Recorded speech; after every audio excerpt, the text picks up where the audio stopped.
Radio Encastre, un programa para armar. Vamos a saludar al psicólogo social y referente del Frente de Artistas del Borda, Alberto Saba. Alberto, buenas noches, ¿cómo estás? ¿Qué tal? ¿Cómo les va? Buenas noches, un gusto, una alegría estar en contacto con ustedes. Bueno, yo te agradezco mucho que nos hayas aceptado así como tan rápidamente la invitación. Con Alberto nos conocemos de haber participado mínimamente desde la radio en los festivales que se podían hacer antes de la pandemia. Yo imagino que en algún momento podremos recuperarlos y que tienen que ver con la desmanicomialización, con la posibilidad de que desde distintos lugares del país lleguen hasta Mar del Plata artistas que están en situación de internados por sus padecimientos neurológicos. Seguramente que vamos a hablar de eso también en esta nota, Alberto, pero queríamos comenzar planteando algo acerca de la concepción filosófica de la pasión que refiere en buena medida a lo que es irracional, a lo que nos afecta, y por lo tanto entonces no solamente es una acepción positiva, sino que también incluye lo que se padece, ¿no? Y ahí cuando hablamos de los padecimientos hablamos de lo que la sociedad puede considerar condenable o disfuncional y en alguna forma también patológico. No es que yo esté adhiriendo a esta forma de pensar, sino es que la sociedad ya lo tiene planteado así y como resolución, cuando se encuentra con esas situaciones, encierra o aísla a las personas, ¿no? Entonces lo que queríamos es preguntarte si muchas de esas personas que están excluidas o que están recluidas lo están por tener pasiones que son irracionales e incomprendidas. Sí. Bueno, a ver, primero quería aclarar algo que cuando me presenta que soy psicólogo social, en realidad yo soy un artista y también soy psicólogo social, porque tiene que ver con la pasión, la pasión del artista. Yo creo que el hecho de empezar una actividad humana como es el arte, hay que tener pasión, digamos, además de todos los elementos conceptuales y técnicos que puede tener cualquier actividad artística, lo que predomina es la pasión por poder decir algo con esa disciplina que es el arte, ¿no? A mí esa pasión por el arte me generó algunas cuestiones personales. Yo viví en el interior del país, en la ciudad de Venado Tuerto, en Santa Fe. A los 18 años terminé el secundario y me fui solo o vine solo a Buenos Aires a vivir en condiciones bastante problemáticas, ¿no? Condiciones económicas, la soledad, no conocer a alguien que viene del interior, no conocer el ritmo alocado y pasional que tiene una gran ciudad, y insertarse en esa ciudad y empezar una actividad artística, hay que tener pasión, mucha pasión, ¿no? Porque hay que subsistir, hay que pasar algunas limitaciones económicas y vinculares, entonces hay que tener pasión. Esa pasión a mí me llevó a poder trabajar en el campo del teatro y después con el mimo y desarrollar una actividad que yo le llamé de teatro participativo, que es una línea de trabajo que es de intervención social, de poder producir cambios en la sociedad a través del teatro. No trabajar como trabaja el teatro convencional en lugares clásicos del teatro, sino tratar de incluirse en un medio ambiente social y generar con esa sociedad algún evento artístico que transforme a ese grupo, ¿no? Transforme los vínculos de ese grupo. El teatro participativo es un teatro de movilización y transformación social. Eso despierta pasiones, porque poner el cuerpo en la sociedad, en la calle, genera muchos conflictos de inhibiciones, de miedos, de vincularse con la gente, genera otras pasiones. Y eso a mí me llevó el teatro participativo a trabajar en el campo de la salud mental. En general, el teatro participativo me llevó primero a trabajar en ambientes sociales, como pueden ser las villas, como pueden ser las cárceles, como pueden ser los barrios populares, como pueden ser organizaciones de derechos humanos, donde hay pasiones fuertes, sobre todo que tienen que ver con la lucha y la resistencia a poder subsistir. Hola, ¿me escuchan ahí? Sí, claro. Estamos raro. Atentamente escuchando a Alberto Saba, le contamos a las y a los oyentes. Está buenísimo este raconto que estás haciendo porque nos va a poner en contexto de cómo llegás a este frente de artistas del Borda, que para nosotros era la excusa para conversar con vos, ¿no? A ver, tengo un sonido, no sé si es de ustedes o mío. Bien, nosotros acá escuchamos muy limpia tu voz y muy clara la conversación. Bueno. Pero si por ahí eso te distrae, vamos a intentar mejorarlo de alguna manera. Bueno, ese trabajo del teatro participativo a mí me llevó o en realidad me convocaron para trabajar en el campo de la salud mental, ¿no?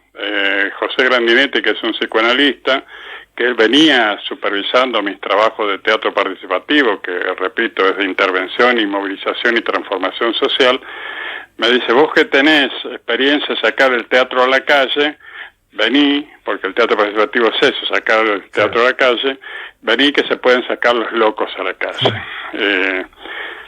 Esa fue una situación para mí absolutamente nueva, distinta, si bien yo había tenido contacto con hospitales psiquiátricos, pero fue más bien buscando a través de distintos personajes que yo necesitaba para algunas actuaciones, pero no me había vinculado con la institución manicomial. Uh-huh. Entonces Grandinetti me convoca a su equipo de trabajo y ahí comienza una experiencia que se llama Frente de Artistas del Borda, ¿no? Uh-huh. Y ahí aparece una nueva pasión, una pasión personal, pero también ver las pasiones de la gente que vive en esos lugares, ¿no? Uh-huh. Yo siempre digo que los hospitales psiquiátricos, tanto públicos como privados, son campos de concentración de personas, donde los manicomios en general se encargan de borrar las pasiones, ¿no? De secuestrar las pasiones.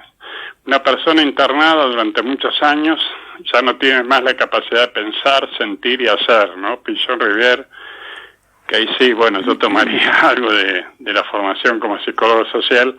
Pichon Rivière, que fue mi maestro, decía que una persona internada en un manicomio no tiene más pasiones, no tiene más capacidad de pensar, no tiene más capacidad de sentir, no tiene más capacidad de hacer. Uh-huh. Entonces, ¿qué hacer con el arte en esa panza del monstruo? Y ahí surge esta experiencia del Frente de Artistas del Borda, ¿no? Estamos hablando con Alberto Saba, artista y psicólogo social, compañero integrante del Frente de Artistas del Borda. Pensaba mientras te escuchaba la mirada romántica que como sociedad tenemos de la pasión, porque parecería que podemos ser apasionados y eso saca sonrisas siempre y cuando esté en un marco y en un encuadre preestablecido sobre qué puede ser la pasión o cómo se puede vivir esa pasión. Si nos pasamos un poquitito o hay etiquetas preparadas desde la palabra vago o vaga hasta etcétera parecidos, pero también hay espacios e instituciones preparadas para contener aquellas personas que se fueron un poco de límite, entre otras cosas, de la práctica de esa pasión. Entonces, preguntarte, por un lado, y ya lo anticipabas recién, si los manicomios son de alguna manera esos espacios para institucionalizar a personas que pueden tener algunas patologías, pero que también tenían sentires pasionales que se iban del límite, y también preguntarte por qué decidiste, con tanto recorrido, quedarte trabajando en el Borda. Sí, me acuerdo contigo, con vos, en el sentido de que estas instituciones como los manicomios, las cárceles, secuestran las pasiones.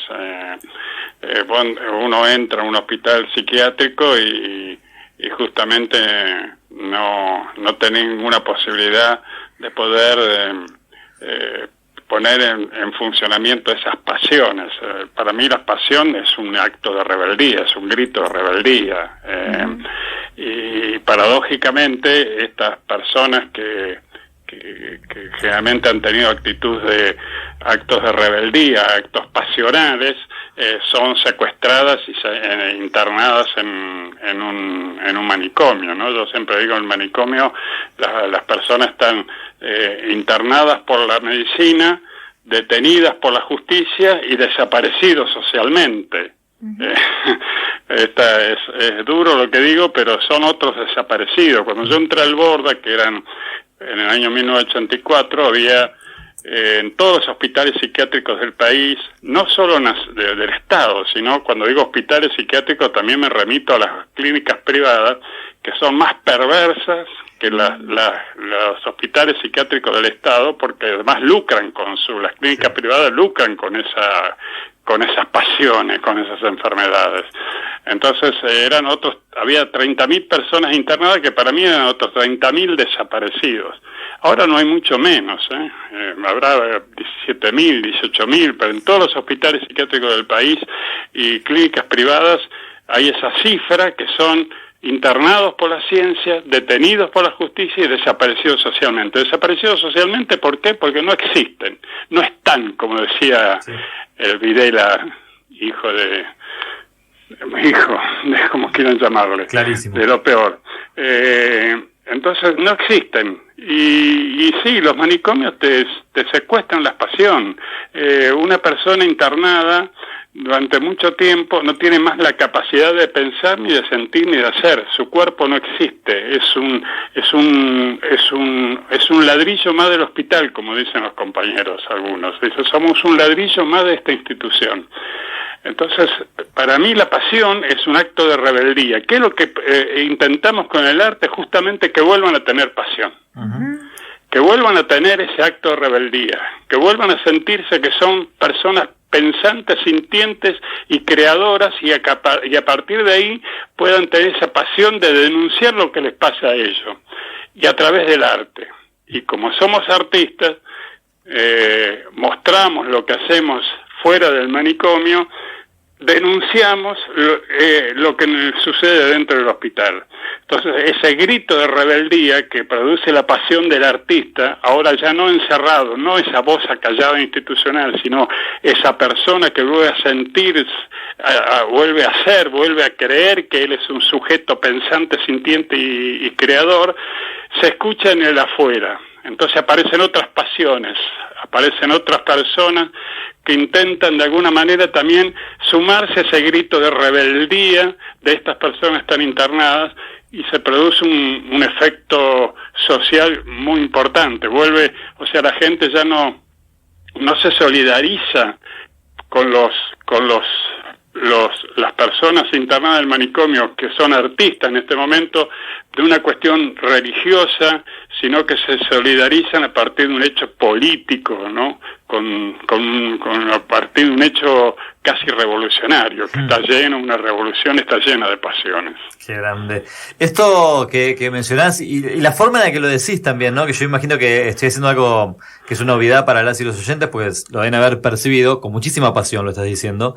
Tal vez ha permitido, ha servido, ha ayudado a que se generaran otras experiencias. Digo, no es un caso aislado del Frente de Artistas del Borda, tal vez sí es el modelo que han tomado en otros lugares, pero se va reproduciendo y se generan fenómenos o dispositivos similares en otros neuropsiquiátricos que van dando estas oportunidades o estos refugios en otros lugares del país también. Claro, Javier. Por ejemplo, nosotros empezamos esta experiencia llena de pasión en el año 84, y a partir de ahí comenzamos a girar por distintas provincias, y íbamos a cada provincia a contar la experiencia del Frente de Artistas del Borda, y a cada provincia íbamos con nosotros algún compañero internado que era de esa provincia, para que le contara a sus coprovincianos los efectos que producía en él el arte en un proyecto de desmanicomialización. Claro. Cuando vimos que había varias provincias haciendo lo mismo, donde despertábamos esas pasiones de poder crear un grupo de artistas que tengan la pasión de poder rebelarse ante el encierro, el maltrato, porque un manicomio es un campo de concentración de personas, como decía antes. ¿Por qué? Porque se come mal, se vive mal, hay sobremedicación, hay violencia física y psíquica, hay electroshock, hay falta de libertad. Si eso no es un campo de concentración, ¿qué es un campo de concentración? Entonces, nosotros en cada provincia generábamos esos espacios nuevos donde pudieran generar esos gritos de rebeldía a través del arte. Y en un momento dado se nos ocurrió una idea, que fue generar un festival. Yo vengo del campo del teatro y ya había generado como 10, 12 festivales específicamente en el campo del mimo y del teatro, festivales latinoamericanos. Entonces quise emular esa idea de crear festivales en el campo de los hospitales psiquiátricos, y generamos el primer festival y congreso latinoamericano de artistas internados en hospitales psiquiátricos, que desde hace algunos años le cambiamos el nombre, se llama Congreso y Festival Latinoamericano de Arte, una puerta a la libertad, no al manicomio, que vos fuiste testigo de los que se hacen últimamente en Mar del Plata, ¿no? Claro, por eso yo te preguntaba, porque lo que nosotros podemos comprobar o haber experimentado ahí es que ustedes toman todo el laburo, hacen todo el esfuerzo, pero además convocan y desde distintos lugares del país aparecen experiencias. Por eso iba la pregunta. El festival, al ver que había otras provincias haciendo lo mismo, invitábamos a todas estas provincias, que generalmente eran participantes de los hospitales psiquiátricos del Estado, no privados, porque ahí ponemos un límite. No hacemos que participen las empresas privadas de la salud. Estamos en contra. En eso tenemos una actitud socialista, ¿no? Es decir, esto tiene que ser la educación, la salud, la cultura, tiene que ser del Estado, tiene que ser patrimonio del Estado. Y como otras cosas, pero bueno, por lo menos defendemos lo que tenemos a mano.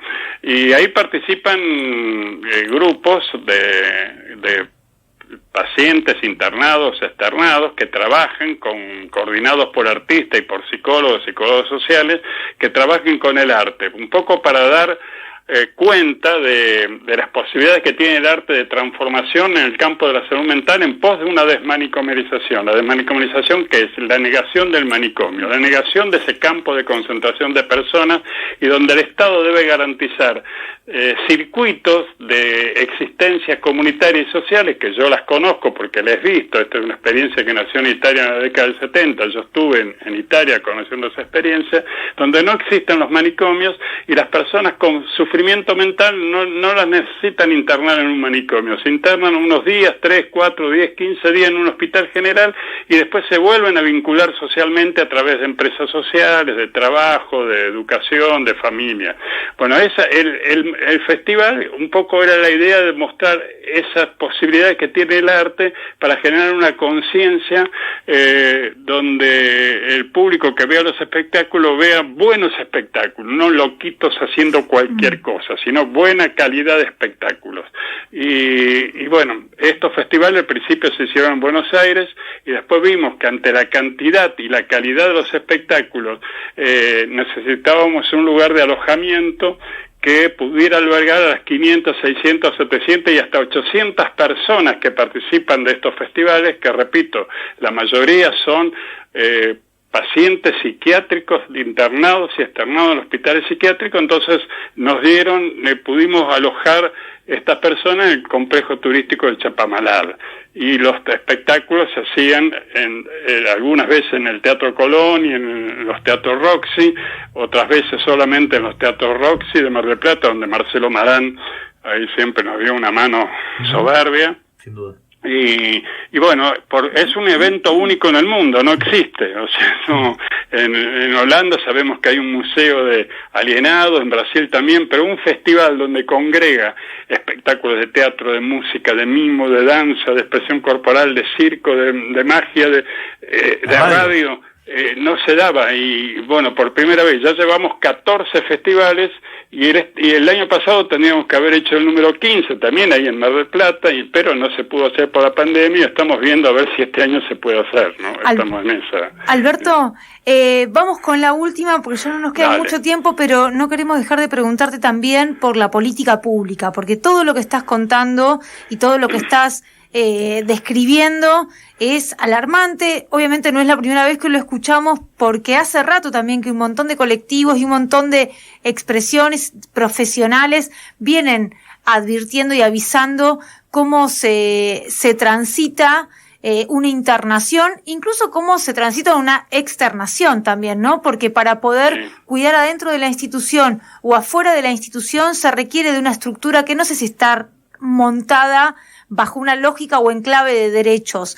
Preguntarte qué expectativas tienen ustedes respecto a la generación o al cumplimiento de políticas públicas en clave de derecho para las personas que tienen sufrimiento mental o que están internadas en estos espacios de internación, para la redundancia. Sí, bueno, saben que tenemos una ley nacional de salud mental, que fue la 26657, que fue votada y promulgada en la época del primer gobierno de los Kirchner. Sí. Hace 12 años que está en vigencia esta ley, pero que se ha hecho poco y nada. O sea, creo que ahora la provincia de Buenos Aires ha intentado poner en funcionamiento en el hospital que está ahí en Luján, uno de los hospitales, una experiencia así piloto, que sería el cierre progresivo del manicomio y lograr cierta externación de las personas para que vivan en pequeños grupos de tipo casa medio camino, casa de convivencia. Es una experiencia muy incipiente que se había hecho en el hospital de Loma de Zamora hace unos años atrás, con 10, 15 casas donde las mujeres, es un hospital de mujeres, están viviendo así en casas tipo al estilo italiano, pero mis expectativas es que yo creo que vamos en camino a un proceso de desmanicominización, pero que todavía no hay una actitud política a nivel nacional de producir una transformación total. Yo creo que eso se va a lograr con la lucha y la resistencia y las pasiones que podamos poner los que estamos en estos trabajos, con la ayuda de otras organizaciones civiles, políticas, de derechos humanos, donde se sumen a proyectos y propuestas como la nuestra, del Frente de Artistas, de la Red Argentina de Arte y Salud Mental, que vayan generando conciencia no solo de la base, sino también de la superestructura política, que creo que hay una escucha distinta hace 30 años atrás, pero todavía no lo suficiente para producir una transformación. Y eso se va a lograr en la lucha, en la resistencia y en la pasión que pongamos nosotros para que eso se concrete. Creo que hay mejores condiciones, quiero verlo después en la realidad, que hace, por lo menos con el gobierno anterior de Macri, y que hace 20 años atrás, 25 años atrás. Creo que hay una conciencia distinta, política, ideológica, que puede ayudar a producir algunos cambios progresivos, no de golpe, pero progresivos. Ese optimismo. Te pedimos que nos consideres aliados en esa lucha, Alberto. Te agradecemos mucho por esta charla y la recuperamos, la replicamos, la continuamos en cualquier otro momento.